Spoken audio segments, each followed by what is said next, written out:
శ్రీమన్మహాగణాధిపతయే నమః. సదానింబవృక్షస్య మూలాదివాసాత్ సుధాస్రావిణం తిక్తమప్యప్రియంతం తరుం కల్పవృక్షాదికం సాధయంతం నమామీశ్వరం సద్గురుం సాయినాథం. సాయినాథ పరబ్రహ్మణే నమః. విశ్వకర్మ పరబ్రహ్మణే నమః. ప్రస్తుత కాలంలో ప్రతి ఒక్కరి జీవితంలో ఎన్నో రకాల ఉన్నతమైన జీవితాన్ని పొందాలని ప్రయత్నం చేస్తూ ఉంటారు. అటువంటి సందర్భంలో మనకు ఒక్కొక్కరి పేరు ప్రకారం ఒక్కొక్క నక్షత్రము, అదేవిధంగా ఆ నక్షత్రం ప్రకారం ఒక్కొక్క రాశిని తెలుసుకొని ఆ రాశ్యాధిపతి యొక్క పరిహారాల ద్వారా ఉన్నతమైన జీవితాన్ని పొందుతూ ఉండడాన్ని మనం గమనిస్తూ ఉంటాం. కానీ ప్రస్తుత కాలంలో మనం ఇప్పుడు చర్చనీయాంశం చేయవలసిన అంశం ఏంటంటే, శని భగవంతుడు రెట్రోగ్రేడ్ అవుతున్నాడు, అంటే వక్ర గమనంలో పయనించబోతున్నాడు. మనకు భూమి నుంచి చూసినప్పుడు శని భగవంతుడు వెనక్కు వస్తున్నట్లు తిరోగమనం చెందినట్లు కనబడతాడు. కానీ వాస్తవానికి ఆయన వెనకకు రావడం అనేది జరగదు. కానీ ఆ తిరోగమనానికి సంబంధించిన కాలము మనకు 138 రోజుల కాలం ఉంటుంది. అంటే జూలై 13న స్టార్ట్ అయిన ఈ యొక్క తిరోగమనం నవంబర్ 28 ఇదే సంవత్సరం మరలా తన స్వస్థానానికి వెళ్ళడం అనేది జరుగుతుంది, పురోగమనానికి వెళ్ళడం జరుగుతుంది. అంటే గురువుగారు ఎన్నో గ్రహాలు మారుతూ ఉంటారు కదా, ప్రత్యేకంగా శని భగవంతుని గురించి మనం ఎందుకు అంత ప్రత్యేకంగా తెలుసుకోవాలి అని అంటే, ఖచ్చితంగా తెలుసుకొని తీరాలి. ఎందుకంటే శని భగవంతుడు ఒక రాశి నుంచి మరొక రాశిలోకి మారడానికి 2.5 సంవత్సరం పడుతుంది. అంటే ఆయన్ని మందగమనుడు అని కూడా అంటారు. అంటే నెమ్మదిగా కదిలే గ్రహం కాబట్టి ప్రతి 2.5 సంవత్సరానికి శని భగవంతుడు మారుతున్న స్థానంలో ఏ రాశిలోకైతే ప్రవేశిస్తాడో ఆ రాశి నుంచి ముందు రాశి వారికి, వెనక రాశి వారికి ఏళ్ళనాటి శని ప్రభావం అనేది ఉంటుంది. అదేవిధంగా జన్మలగ్నంలో ఉన్నప్పుడు లగ్న శని అని, చతుర్థంలో సంచరించేటప్పుడు అర్ధాష్టమ శని అని, సప్తమంలో సంచరించేటప్పుడు సప్తమ శని అని కానీ, అదేవిధంగా అష్టమ స్థానంలో సంచరించేటప్పుడు అష్టమ శని గాను, శని భగవంతుని యొక్క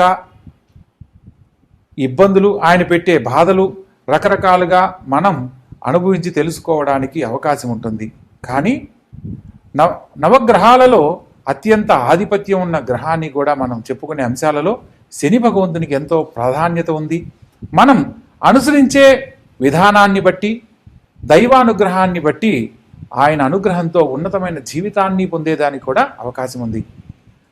కటిక దారిద్ర్యం అనుభవిస్తున్న ఒక పేదవాడు, లేదా చెత్త కుప్పల్లో కాగితాలు ఏరుకునే ఒక పేదవాడు అపర కోటీశ్వరుడు అవ్వాలన్నా శని భగవంతుని అనుగ్రహమే కావాలి.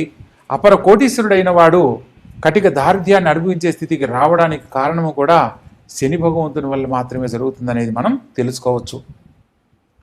ఈయన్ను న్యాయాధిపతిగా, ధర్మ కార్యాచరణుడిగా కూడా మనకు జ్యోతిష్ శాస్త్రం తెలియజేస్తుంది. ఎవరైతే వారి వారి ధర్మాలను కట్టుబడి ఆచరిస్తూ ఉంటారో వారికి ఆయన ఎప్పుడూ కూడా ఆత్మీయుడు, అనుసరణీయుడు. వారి అనుకూలతకు సంబంధించిన ప్రతిదీ కూడా ఆయన అనుగ్రహించడం జరుగుతుంది. ఎవరైతే ధర్మాన్ని తప్పి ప్రవర్తిస్తారో వారికి పూర్వజన్మ కృతం పాపం అన్నట్లు చేసుకున్న ప్రతి కర్మను మరలా తిరిగి వాళ్ళు తెలుసుకొని అనుభవించేలా చేయగలిగిన సత్తా కలిగిన వాడు ఆ శని భగవంతుడు. అటువంటి శని భగవంతుని యొక్క అనుగ్రహాన్ని పొందడానికి ముందు ప్రస్తుతము మీనరాశిలో సంచరిస్తున్న శని భగవంతుడు ఇదే సంవత్సరం 2025 మార్చి 29న మీనరాశిలోకి కుంభరాశి నుంచి ప్రవేశించడం జరిగింది. తిరోగమనంలో మనకు కుంభరాశిలో సంచరిస్తున్నట్లుగా గనక మనం గమనించినట్లయితే, ప్రస్తుతం జరుగుతున్న కాలగమనంలో శని భగవంతుడు తిరోగమనానికి సంబంధించిన ఎటువంటి ఫలితాలు ఇస్తాడో మనం తెలుసుకుందాం. ప్రతి 30 సంవత్సరాలకు అదే రాశిలో సంచరిస్తూ ఉంటాడు. అంటే ప్రస్తుత కాలంలో తిరోగమనంలో కుంభరాశిలో సంచరిస్తూ ఉన్నాడు. అంటే ఏళ్ళనాటి శని ప్రకారం ప్రస్తుతము కుంభరాశి వారు మరియు మీనరాశి వారు, అదేవిధంగా మేషరాశి వారు ఎదుర్కొంటూ ఉన్నారు. ప్రత్యేకంగా మీనరాశి నుంచి తిరోగమనంలో కుంభరాశిలోకి సంచరించే విధంగా ఇంతకుముందు 30 సంవత్సరాల క్రితం వెనక్కి గనక మనం వెళ్ళినట్లయితే, ఉదాహరణకు ప్రతి 29 సంవత్సరాల 5 నెలలకు ఈ శని భగవంతుడు తిరోగమనం చెందడం జరుగుతుంది. ప్రస్తుత కాలంలో జూలై 13 నుంచి నవంబర్ 28 వరకు ఇదే 2025వ సంవత్సరంలో తిరోగమనం చెందుతున్న సమయం. 1993లో కూడా ఇదే ప్రకారం జరగడం జరిగింది. అయితే మనము ఇప్పుడు జరగబోయే విషయాల గురించి మనం తెలుసుకోవాలంటే 30 సంవత్సరాలు వెనక్కి వెళ్ళి ఆ సమయంలో జరిగిన కొన్ని పరిస్థితులను కనుక మనం గమనించినట్లయితే ప్రస్తుత కాలంలో మనం జాగ్రత్త పడి ఉన్నతమైన జీవితాన్ని పొందడానికి అవకాశం ఉంటుంది. 1993లో ఈ యొక్క శని భగవంతుడు మీనరాశి నుంచి కుంభరాశిలోకి తిరోగమనం చెందే సందర్భంలో జరిగిన విపత్తుల గురించి మనం కొన్ని చర్చించుకుందాం. 1993లో ప్రత్యేకంగా బాబ్రీ మసీదుకు సంబంధించిన కూల్చివేతకు సంబంధించిన కొన్ని అంశాలు జరగడం, మత కల్లోలాలకు సంబంధించిన కొన్ని ఇబ్బందులు ఎదుర్కోవడం, ఆర్థికపరమైన సమస్యలతో సతమతమవడం ప్రత్యేకంగా మనం గమనించాం. అదేవిధంగా 1993 ఫిబ్రవరిలో వరల్డ్ ట్రేడ్ సెంటర్కి సంబంధించిన కూల్చివేతకు సంబంధించిన ఘటన కూడా జరిగింది ఈ యొక్క శని భగవంతుడి తిరోగమనంలోనే. అక్కడి నుంచి మరలా కొంత 30 సంవత్సరాలకి 29 సంవత్సరాల 5 నెలలు వెనక కనుక వెళ్ళినట్లయితే 1964లో ప్రత్యేకంగా పండిత్ జవహర్లాల్ నెహ్రూ గారు మరణించడము, అదే సందర్భంలో లాల్ బహదూర్ శాస్త్రి ప్రధానమంత్రిగా ఎన్నిక కావడము, ప్రపంచ దేశాలలో ఆర్థిక పరిస్థితులకు సంబంధించిన కొన్ని నూతన ఆలోచనలు వెలుగులోకి రావడం కూడా జరిగింది. అదేవిధంగా మనం ఇలా గనక చెప్పుకుంటూ వెళ్ళినట్లయితే శని భగవంతుడు తిరోగమనంలో మన జీవితానికి సంబంధించి కొన్ని ఫలితాలను పొందాలి అని అంటే మన యొక్క పూర్వం భవిష్యత్తుకు సంబంధించి తెలుసుకునే అంశాలలో గతం జరిగిన విషయాలను గుర్తు చేసి భవిష్యత్తులో ఎటువంటి ఉన్నతమైన జీవితాన్ని పొందగలమో తెలియజేస్తూ ఉంటాడు. ప్రత్యేకంగా శని భగవంతునికి సంబంధించిన ఇచ్చే ఫలితాల్లో ఆలస్యం ఉంటుంది. ఏ పనైనా సరే అనుకోగానే జరగకపోవడం, అరే నేను ఇల్లు కొనుక్కుందాం అనుకున్నాను, ఈ కారణం చేత అది ఆలస్యం అయిపోయింది, లేదా మనకి ఎవరైనా డబ్బులు ఇవ్వాలి, లేదా మనం ఒక ఇల్లు అమ్మి ఇల్లు కొనుక్కోవాలనుకున్నప్పుడు ఆ ఇంటికి సంబంధించి అమ్మకాలలో ఆలస్యం అవ్వడం, లేదా రావాల్సిన ధనం ఒకవేళ ఇల్లు అమ్మినా రావాల్సిన డబ్బు సకాలంలో రాకపోవడం వల్ల కొంత మరలా మనం ఏదైనా నూతనంగా చేయాలనుకున్న కార్యక్రమాల్లో పనులు ఆలస్యం అవడానికి ప్రధానమైన కారణంగా చెప్పవచ్చు. అదేవిధంగా శ్రమ ఒత్తిడికి గురి చేస్తాడు. మనం ఏదైనా ఒక పని చేస్తుంటే ఒక ఉద్యోగి ఉదయం నుంచి సాయంత్రం వరకు 8 గంటలు మాత్రమే పనిచేస్తారు. కానీ ఈ యొక్క శని భగవంతుడు సంచరించే క్రమంలో 10 గంటలు, 11 గంటలు, 12 గంటలు కూడా పని చేయవలసిన పరిస్థితిని కల్పిస్తాడు. శ్రమ అధికం చేస్తాడు. పనుల వల్ల ఒత్తిడిని, మానసికంగా మనిషిని కొంచెం కృంగదీసే విధంగా పరిస్థితులు ఎదుర్కోవడం అనేది ఖచ్చితంగా జరిగి తీరుతుంది. అదేవిధంగా కొంత దైవ చింతనకు లోనయ్యేలా కూడా చేస్తాడు. మనము ఎప్పుడైతే భగవద్భక్తికి దగ్గరవుతామో ఆ సందర్భంలో శని భగవంతుని అనుగ్రహాన్ని పొందేందుకు కూడా అవకాశం లభిస్తుంది. అదేవిధంగా కొన్ని సందర్భాల్లో నిరీక్షణ, మన జీవితం మీద మనకు ఆలోచన లేకుండా కూడా చేసే సందర్భాలు ఎన్నో ఉన్నాయి. అరే నాకే ఎందుకు జరుగుతుంది, నేనే ఎందుకు ఇలా ఉన్నాను, నాతో పాటు ఉన్న వాళ్ళందరికీ త్వరగా ఉద్యోగాలు వచ్చాయి, లేదా నాతో పాటు ఉన్న వాళ్ళందరికీ త్వరగా వివాహాలైనవి, నాకే ఎందుకు ఇలా జరుగుతుంది అని మనలో మనమే నాకు ఈ జీవితం అవసరమా అనే సందర్భాలు కూడా ఎదుర్కొన్న సందర్భాలను మనం ఎంతోమందిని గమనించవచ్చు. ఇట్లా ప్రతి ఒక్కరి జీవితంలో శని భగవంతుడు వారి వారి జాతక చక్రాలలో శని భగవంతుడు సంచరించే స్థానాన్ని బట్టి ఒక్కొక్క ఫలితాలను ఎదుర్కొనే విధంగా చేయడం జరుగుతుంది. అటువంటి సందర్భాలలో శని భగవంతుని యొక్క అనుగ్రహాన్ని పొందడానికి ఎవరైతే అనుకూలతకు సంబంధించి శని భగవంతునికి సంబంధించిన ఆరాధన కానీ, శని రక్షా స్తోత్రం కానీ, శని భగవంతునికి సంబంధించిన ప్రీతికరమైన దానాన్ని ఇవ్వడం కానీ, అదేవిధంగా తైలాభ్యంగనం చేయించడం కానీ, అదేవిధంగా శని ప్రీతికి సంబంధించిన వస్తువులు శని భగవంతుని ఆలయాల్లో, శనేశ్వర ఆలయాలలో ప్రత్యేకంగా పూజలు జరిపించి బ్రాహ్మణులకు దానం ఇవ్వడం కానీ, హెల్ప్లెస్ పీపుల్ అంటే పేద వయోవృద్ధులకు కానీ, పేదవాళ్లకు, అంధత్వంలో ఇబ్బంది పడుతున్న వారికి, అందులకు వీళ్ళందరికీ కూడా సేవ చేయడం ద్వారా కూడా శని భగవంతుని యొక్క అనుగ్రహాన్ని వెంటనే పొందేందుకు అవకాశాలు ఎన్నో ఉన్నట్లు మనకు జ్యోతిశాస్త్రం వివరంగా తెలియజేస్తుంది. ప్రస్తుత కాలంలో ఈ యొక్క 2025 సంవత్సరము జూలై 13 నుంచి నవంబర్ 28 మధ్య కాలంలో జరుగుతున్న శని భగవంతుని యొక్క మీనరాశి నుంచి రెట్రోగ్రేట్ అయ్యి తిరోగమనం చెందుతున్న సందర్భంలో శ్రీమద్ విరాట్ పోతులూరు వీరబ్రహ్మేంద్ర స్వాములు వారి కాలజ్ఞానం ప్రకారం కూడా ఈ సందర్భంలో ఎన్నో రకాల విషవాయువుల చేత ఎన్నో రకాల సమస్యలతో ప్రజలు ఇబ్బంది పడతారనేది కాలజ్ఞానంలో తెలియజేయడం జరిగింది. ప్రత్యేకంగా ఈ సంవత్సరం మనము ఎందుకు గత సంవత్సరంలో అంతకుముందు జరిగిన ఎందుకు చర్చనీయాంశం చేసుకున్నామంటే, ప్రస్తుత కాలంలో కూడా ఇదే సంవత్సరం మార్చిలో శని భగవంతుడు కుంభరాశి నుంచి మీనరాశిలోకి ప్రవేశించడం జరిగింది. శని సంచారం మొదలైన ప్రారంభ కాలం నుంచి మనకు కాలిఫోర్నియాలో ఎంతో ఆస్తి నష్టం జరగడము, జర్మను, ఫ్రాన్స్ వంటి దేశాలలో తుఫాన్ల వల్ల, ఎర్త్ క్రాక్ వల్ల ఎంతో భూ నష్టము, జన నష్టం కలగడము, రీసెంట్లీ ఈ మధ్య అలహాబాద్లో జరిగిన విమానానికి సంబంధించిన క్రాష్ విషయంలో కానీ, అదేవిధంగా ఈ మధ్య కాలంలో బెంగళూరు నుంచి కామాఖ్యకు ప్రయాణమవుతున్న ట్రైన్కు సంబంధించిన యాక్సిడెంట్లో ఎంతోమంది మరణించడం కూడా మనం గమనించాము. ప్రస్తుత కాలంలో ధర్మస్థలలో ఎదుర్కొంటున్న ఒక నిగూఢమైన రహస్యం బయటపడము, ఎంతోమంది ఎక్కడెక్కడి నుంచో భారతావనులు కావచ్చు, విదేశీయులు కావచ్చు, స్త్రీలకు సంబంధించిన అవమానాలతో మరణించిన వాళ్ళు, అత్యాచారాల వల్ల మరణించిన వాళ్ళను కొన్ని సందర్భాలలో, అదేవిధంగా ప్రస్తుత కాలంలో ధర్మస్థలలో జరిగిన అరాచకాల గురించి వెల్లడవుతున్న విషయాన్ని అందరికీ తెలిసిన విషయమే. ఎంతోమంది స్త్రీలు అఘాయిత్యాల పాలై మరణించిన వాళ్ళను ఎంతోమందిని మనం తెలుసుకుంటూ ఉన్నాం ప్రస్తుత కాలంలో. ఇవన్నీ కూడా కాలజ్ఞానంలో ఎప్పుడో చెప్పబడినవి.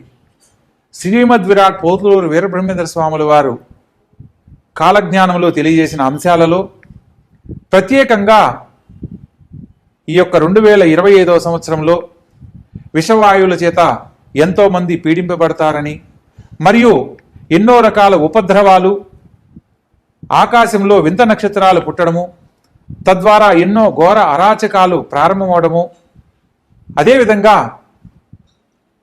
అగ్నిమాపక సంబంధమైన ప్రళయాలు జరిగే అంశాలు ఎన్నో జరగబోతున్నట్లుగా మనకు కాలజ్ఞానంలో తెలియజేయబడింది.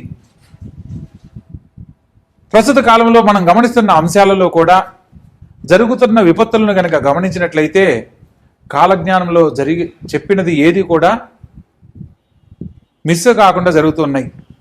అటువంటి సందర్భంలో మనం శని భగవంతుణ్ణి ఆరాధించే విధానం తెలుసుకొని ప్రత్యేకంగా ప్రతి ఒక్కరూ కూడా వారిని కాపాడుకుంటూ వారి కుటుంబాలను కూడా కాపాడుకునేందుకు చక్కని అవకాశాలు మనకు జ్యోతిష్ శాస్త్రం వివరంగా తెలియజేయబడింది.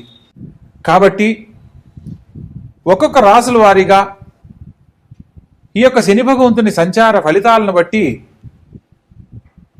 అనుకూల పరిస్థితులు, ప్రతికూల పరిస్థితులను తెలుసుకొని ఆ స్వామిని ఆరాధించే విధానంతో ప్రతి ఒక్కరూ ఉన్నతమైన జీవితాన్ని పొందాలని కోరుకుంటున్నాను. ఇక ఒక్కొక్క రాసుల వారీగా వివరంగా తెలుసుకుందాం. మనము ఈ యొక్క ద్వాదశ రాశుల గురించి తెలుసుకునే అంశంలో మీనరాశిలో సంచరిస్తున్న శని భగవంతుడు తిరోగమనం చెందినప్పుడు ఈ యొక్క మేషరాశికి 11వ స్థానాధిపతి అవుతాడు. లాభస్థానంలో ఈ యొక్క శని భగవంతుడు సంచరించే క్రమంలో అనుకున్న ప్రతి పనిలో కూడా ఆలస్యంగా శుభ ఫలితాలు పొందడం జరుగుతుంది. ఈరోజు కావలసిన పనిని రేపటికి వాయిదా పడే విధంగా పరిస్థితులు ఎదురవుతూ ఉంటాయి. అదేవిధంగా ముఖ్యమైన విషయాలలో జాప్యం అవ్వడమే కాకుండా అనుకోని ప్రయాణాలు, వ్యయ ప్రయాసలతో కూడిన ప్రయాణాలు ఏర్పడతాయి. ప్రత్యేకంగా అనుకోని ఖర్చులు ఎదురవుతాయి. ముఖ్యమైన విషయాలలో పనులు ఆలస్యం అవ్వడమే కాకుండా అనుకున్న పనులు కాకపోవడం లాంటివి జరుగుతూ ఉంటాయి. ప్రత్యేకంగా ఎవరైతే ఈ యొక్క సమయంలో శని భగవంతుణ్ణి ఆరాధించే విధానం తెలుసుకొని భక్తితో ఆయన్ను వేడుకుంటారో వారికి సకాలంలో ఉన్నతమైన జీవితాన్ని పొందే అనుకూలత లభ్యమవుతుంది. ప్రత్యేకంగా శని భగవంతుణ్ణి ఆరాధించే క్రమంలో లాభస్థానంలో సంచరించేటప్పుడు శని భగవంతునికి సంబంధించిన ప్రీతికరమైన తిలలు అంటే నువ్వులతో స్వామికి అభిషేకించడము, ఒక పేద బ్రాహ్మణుడికి కావచ్చు తిలలు నువ్వులు దానంగా ఇవ్వడము, శని భగవంతునికి తైలాభిషేకం జరిపించడము, ప్రత్యేకంగా నల్లని వస్త్రం స్వామివారి విగ్రహానికి సమర్పించి శని ప్రీతికి సంబంధించిన వస్తువులను బ్రాహ్మణుడికి గనక దానం ఇచ్చినట్లయితే శని భగవంతుని యొక్క అనుగ్రహం లభించి అనుకున్న పనులు సకాలంలో పూర్తి చేసుకొని దూర ప్రాంత ప్రయాణాలకు సంబంధించి తీసుకునే నిర్ణయాలలో సకాలంలో విజయాలు పొందడం అనేది జరుగుతూ ఉంటుంది. ప్రత్యేకంగా దూర ప్రాంతాలకు వెళ్ళాలనుకున్న వారికి, విదేశాలలో విద్యను అభ్యసించాలనుకున్న వారికి వీసా ప్రాసెస్ సంబంధించి ఆలస్యం అయ్యేందుకు ఎన్నో రకాల అవకాశాలు ఉన్నాయి. అనుకోని అవరోధాలు, అడ్డంకులు తారసపడతాయి. ప్రత్యేకంగా అటువంటివి తొలగిపోవడానికి, సకాలంలో మీ ప్రయాణం నెరవేరడానికి శని భగవంతుణ్ణి ఆరాధించడం తప్పనిసరి. ప్రతినిత్యము కూడా ఓం శం శనైశ్చరాయ నమః అనే మంత్రాన్ని, శం అనే బీజాక్షర మంత్రంతో శనైశ్చర స్వామిని ఎవరైతే వేడుకుంటారో ఆ స్వామి అనుగ్రహంతో సకాలంలో సత్ఫలితాలు పొందుతారు, ఆనందకరమైన జీవితంలో జీవిస్తారు. ధనస్సు రాశి. ఈ యొక్క ధనస్సు రాశి జాతకులను కనుక పరిశీలించినట్లయితే శని భగవంతుని యొక్క తిరోగమన కాలం జూలై 13 నుంచి నవంబర్ 28 వరకు 138 రోజుల కాలం జరుగుతుంది. ఈ సందర్భంలో చతుర్థాధిపతి అయిన శని భగవంతుడు తిరోగమనం చెంది ఉన్నాడు కాబట్టి భ్రాతృభావం అంటే తోడబుట్టిన వారితో సఖ్యతగా మెలగాలి, అన్నదమ్ముల సహాయ సహకారాలతో ఉజ్వలమైన భవిష్యత్తును పొందడానికి ఇది చక్కని అవకాశంగా తెలియజేయడం జరుగుతుంది. ప్రత్యేకంగా తృతీయాధిపతి అయిన శని భగవంతుడు చతుర్థ స్థానంలో సంచరిస్తున్నప్పటికీ తిరోగమనం చెంది ఉన్నాడు కాబట్టి ఎప్పటి నుంచో పరిష్కారం కాని సమస్యలు పరిష్కరించబడతాయి. భవిష్యత్తుకు సంబంధించి తీసుకునే నిర్ణయాలలో చక్కని అవకాశాలు లభిస్తాయి. ముఖ్యంగా పాత విషయాలు పరిష్కరించబడతాయి. కొన్ని కుటుంబాలకు సంబంధించిన విషయాలు అనేక రకాలుగా ఉండొచ్చు. ఒక్కొక్క కుటుంబానికి ఒక్కొక్క రకాల సమస్య ఉంటుంది. ఒకరికి అన్నదమ్ముల సమస్య, ఒకరికి ఆస్తి సమస్య, ఒకరికి వృత్తి రీత్యా సమస్య, లేదా ఒకరికి కళ్యాణ జీవిత రీత్యా సమస్య, ఇలా రకరకాలుగా కుటుంబంలో కుటుంబ వ్యక్తుల మధ్య ఏ సమస్య ఉన్నప్పటికీ అటువంటి సమస్యలన్నిటికీ చక్కని పరిష్కారం ఈ సమయంలో లభించబోతుంది. దైవబలంతో ప్రతి విషయంలో సమయంను పాటిస్తూ సమయం కోసం వేచి ఉన్న వారికి చక్కని అవకాశము, కుటుంబ సౌఖ్యం అనేది ఈ సందర్భంలో జరుగుతుంది. ఎవరైతే మిమ్మల్ని తప్పుదోవగా ఆలోచించిన వాళ్ళు వారి తప్పు తెలుసుకుని కుటుంబంలో అందరూ కలిసిమెలిసి ఒక మంచి కార్యక్రమంలో పాల్గొనే విధంగా ఈ సందర్భంలో అవకాశాలు ఏర్పడతాయి. అదేవిధంగా ఇంటి వాస్తుకు సంబంధించి కొన్ని మార్పులు చేర్పులు జరుగుతాయి. గృహ నిర్మాణానికి సంబంధించిన పనుల్లో కొన్ని మార్పులు జరిపి తద్వారా కుటుంబంలో అలంకరణకు సంబంధించిన వస్తు సామగ్రి కొనడానికి ఇది అనుకూలమైన సమయం.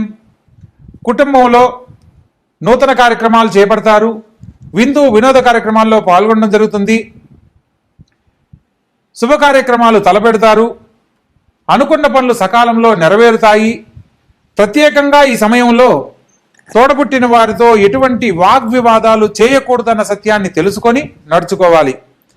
ఆరోగ్య విషయంలో తల్లిగారి ఆరోగ్యం పట్ల శ్రద్ధ వహించండి. ప్రత్యేకంగా హృద్రోగములు అంటారు, అంటే హృదయ సంబంధమైన ఆరోగ్య సమస్యలు ఏర్పడే అవకాశం ఉంటుంది. కాబట్టి కుటుంబంలో ప్రతి మాట మాట్లాడే ముందు ఆలోచించి నిర్ణయం తీసుకొని ముందడుగు వేయాలి. భూమికి సంబంధించి వస్తు వాహన కొనుగోలు అంశాలలో మీకు అనుకోని శుభవార్తలు వింటారు. మీరు తీసుకునే గృహానికి సంబంధించిన విషయాలలో వాస్తు రీత్యా కొంత వాస్తు పరిజ్ఞానం మేరకు గురువులను సంప్రదించి తదుపరి గృహ నిర్మాణానికి సంబంధించిన పనులు చేపట్టవలసిందిగా సూచనగా తెలియజేయడం జరుగుతుంది. ఈ యొక్క ధనుర్రాశికి అధిపతి అయిన గురువు, గురు సమానులైన వాళ్ళను గౌరవించిన వాళ్లకు దైవ బలంతో అనుకున్న పనులు సకాలంలో నెరవేరుతాయి. భవిష్యత్ ప్రణాళికకు సంబంధించి మీరు తీసుకునే ప్రతి నిర్ణయంలో కూడా శుభవార్తలు వినే అవకాశం ఉంటుంది. నూతన వస్త్ర వాహన కొనుగోలు ప్రయత్నాలన్నీ ఈ సందర్భంలో అనుకూలించాలి అని అంటే గురువులను గౌరవించాలి. మీరు ఏదైనా ఒక కార్యార్థమై నిర్ణయం తీసుకునే ముందు పండితులను, గురువులను సంప్రదించి ఈ సమయంలో తీసుకునే వస్తువుకు సంబంధించిన శుభ ముహూర్త నిర్ణయాన్ని అనుసరించినట్లయితే మీరు కొన్న వస్తువు మరలా కొనుక్కునే అవకాశం లభిస్తుంది. కాబట్టి భగవద్భక్తితో ఆలోచించి నిర్ణయం తీసుకొని ముందడుగు వేయండి. ప్రత్యేకంగా ఈ రాశివారు గురు సంబంధమైన ఆలయాలను సందర్శించడంతో పాటు హనుమత్ దర్శనము, హనుమంతుని యొక్క హనుమాన్ చాలీసా పఠించడము చక్కని శుభ ఫలితాలను అందిస్తుంది. లేదా ప్రత్యేకంగా ఓం మనోజవం మారుతతుల్య వేగం జితేంద్రియం బుద్ధిమతాం వరిష్టం వాతాత్మజం వానరయూధ ముఖ్యం శ్రీరామదూతం శిరసా నమామి. ఎవరైతే హనుమంతుల వారిని ఆరాధించే క్రమంలో జై వీరాంజనేయ నమః అన్న గాని లేదా జై వీరాంజనేయ స్వామి అంటే ఆయన అనుగ్రహించడు. ఎప్పుడైతే తన దైవమైన రామయ్య తండ్రితో ఎవరైతే ఆయన ఆరాధిస్తారో వారిని మాత్రమే నేను అనుగ్రహిస్తానని ఆయన హనుమత్ పురాణంలో వివరంగా తెలియజేయడం జరిగింది. అందుకు ప్రత్యేకంగా జై బోలో రామభక్త హనుమాన్కి జై అన్నప్పుడే ఆయన అనుగ్రహిస్తాడు. కాబట్టి ఈ యొక్క శ్లోకంలో కూడా చివరలో రాముల వారిని తలుస్తూ ఆయన్ని ఆరాధించడం జరిగింది. కాబట్టి హనుమంతుల వారిని ఆలయ సందర్శనం కానీ ప్రత్యేకంగా ఆంజనేయ స్వామికి సంబంధించిన హనుమాన్ చాలీసా పఠించడం లాంటివి ఆచరించిన వారికి ఈ సందర్భంలో శని భగవంతుని యొక్క తిరోగమనం వల్ల కలిగే దుష్ఫలితాలన్నీ తొలగిపోయి సత్ఫలితాలను పొందడానికి అవకాశం ఏర్పడుతుంది. కాబట్టి మరింతో మందికి సందేహాలు కనుక ఉన్నట్లయితే కింద స్క్రోల్ అవుతున్న నెంబర్కి కాల్ చేసి తెలుసుకునే ప్రయత్నం చేయండి. తప్పకుండా శుభ ఫలితాలకు సంబంధించిన పరిహారాలు తెలియజేస్తాను. ఆచరించి ఆనందకరమైన జీవితంలో జీవించండి. శుభస్య శీఘ్రం.